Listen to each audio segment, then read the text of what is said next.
მოკლედ, საქართველოში არის ერთი ძალიან გავლენიანი ოჯახი, რა თქმა უნდა, კონფიდენციალურია, რომელმაც ბავშვს გაუკეთა დაბადების დღე.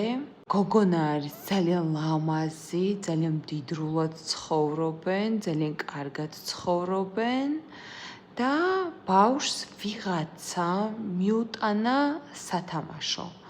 იმდენ ხალხში და იმდენ პაკეტებში ნამდვილად არ იცის, ვინ მიუტანა, როგორ და რანაირად, მაგრამ დაახლოებით 3-4 თვის შემდეგ აღმოჩნდა, რომ ამ ჟირაფში, არ ვიცი, ჟირაფის სათამაშოში იყო ეს ზუსტად ყელსა და თავს შორის, სადაც არის შიგნით ბულაფკა, ეგრეთ წოდებული, არ ვიცი ქართულად როგორ არის, თმები და ასე შემდეგ, ჯადო.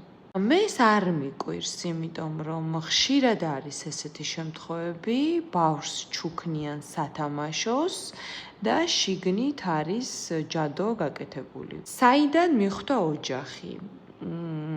ბავშვს დაეწყო მუდმივი ავადმყოფობა, მამაკაცს და ამ გოგონას დაეწყო ძალიან, ცუდი ურთიერთობა, ამის, დაშორდნენ თქო ვერ ვიტყვი, მაგრამ არც დაშორებას არაფერი აკლდათ, მაგრამ ეს უჩხუბობდნენ, ამას ემატებოდა ბავშვის ავადმყოფობა, მუდმივი სტრესი სახლში და სულ ავადობდა ბავშვი, რასაც ქვია და ერთ დღეს, როდესაც ბავშვის ოთახში იყო გოგონა, ჩემი კლიენტი და ღამეს უთევდა და სხვადასხვა სათამაშოებს ალაგებდა, შემთხვევით ნახა. რა თქმა უნდა, მე გავაკეთე ოჯახზე წმენდა, ბავშვზეც, მეუღლეზეც, თვითონაც გაიკეთა და გადასარევად არიან და სამყარომ ყველაფერმა მუდამ კარგად ამყოფოს.